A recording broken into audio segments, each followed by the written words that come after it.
So I saw all of SummerSlam 2023. I did peek at the betting odds beforehand to see whether or not I agree with their take, and I agreed on every single one of them, honestly. Everything from Gunther retaining to EO cashing in. I believe they got like Asuka was going to retain, but they knew EO was going to cash in. They knew Roman was going to win 100%. So the betting odds I pretty much knew because of that one, and because I'm watched wrestling for a long time. The problem was not with the winners of the matches, because the winners of the matches were very predictable. I mean, like, they weren't going to give Drew a run with the IC title. That wasn't going to happen. Uh, sorry. They're not going to have Finn win the championship and, like, oh, Finn's going to be the one to make the Judgment Day whole. No, they're not going to give Finn the belts.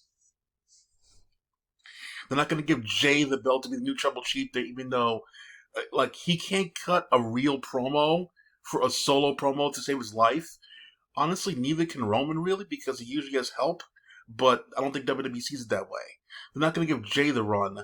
So, every single match in the show was pretty obvious. Logan Paul, their big star, losing to Ricochet, I'm sure that was going to happen. It was the lazy, sloppy execution of the finishes that really made me roll my eyes. I think I watched the entire show in like an hour because I was skipping through the bullshit because I knew the matches were going to be. And I spent most of my time looking at like the love and celebration of the winners, like especially Io Sky. I love looking at that replay. It looked really cool. But the way the matches were executed, the endings, they were as bad as the one from the last NXT show, Great American Bash. I didn't like the way the endings were there. Everything from Tiffany Stratton retaining because she had a half Boston Crab on or whatever, and her manager for the first time threw a towel in. I'm like, why? It didn't make any sense. And then you see in NXT, uh, she gets upset at the teacher. And I'm like, okay, where's this going? And let me guess, she wants revenge for doing that thing because she's young, teen, impressionable. So that was something. Carmella retained over Dragunov at the time, and pretty obvious there. But the way the finish was there, it was uneventful.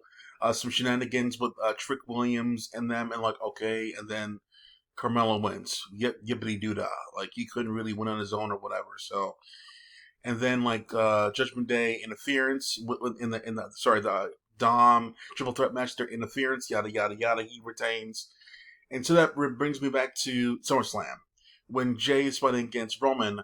So tribal combat essentially means no DQ. There's no difference at all other than no DQ. It's so fucking stupid. Because, like, the original thing I heard was very interesting, actually. No members of the Simone family can interfere. That's great. Finally, a clean match. We got to think about interference from some Samoan guy to help Roman. And if they do something, we got a new member of the bloodline. But no, it was just a no DQ match. Great. And Jay was basically Superman. Like, basically, he had no plan other than to, like, beat up anything that comes into his path. He beat up Solo over and over again. He beat Roman over and over again. It looked like he was unstoppable until, for some fucking reason, Jimmy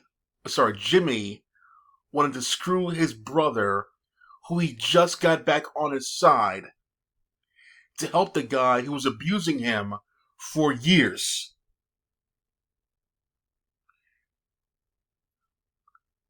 I would love to get the explanation behind that one. Besides, you think you're better than me. Some shit from Jimmy to Jay. Oh, you think you're better than me? Oh, you may have been Jay, so what about me? What about me? If it's that bullshit there, oh my god. I heard recently that Fox is upset with the ratings of SmackDown and they don't want to renew. Thank goodness. They were duped into fucking getting the Smack WWE in the first place, and now they're getting buyer's remorse. So I'm happy with that. Um, I doubt anybody's going to pay WWE all that money anyway. Now, anyway, if they couldn't get good numbers on Fox, there, good luck with somebody else. Disney may be desperate to give you some money, but I doubt it. Soul ball of wax right there. So so Logan wins with like a random person coming out of there in a hoodie and giving him some help. Jay wins a random person in a hoodie giving him some help. I'm like, I'm seeing a fucking pattern here. So I don't think there was anything eventful. Anything LA Knight won, that was cool. He got a spot back that that they botched at the show. Someone on Twitter actually showed him doing the move correctly. It's because Sheamus actually moved his head out of the way at that SmackDown spot. So that's what happened. But at SummerSlam, I noticed that Sheamus stayed still. And then he moved his hands together on the top rope, so LA Knight can like split his legs across the top and grab him. So everything was put together perfectly. In case you don't know in wrestling, there's two things you look at. You look at their face, and you look at their hands. That's the only thing. Same thing with magicians. Face and hands, same thing. It's mainly the same thing for everything else. Boxing's different with the shoulders, but most people don't know about that part. I didn't really care about the other matches in there. So let me know what you think in the comments. That's it for now. Click off.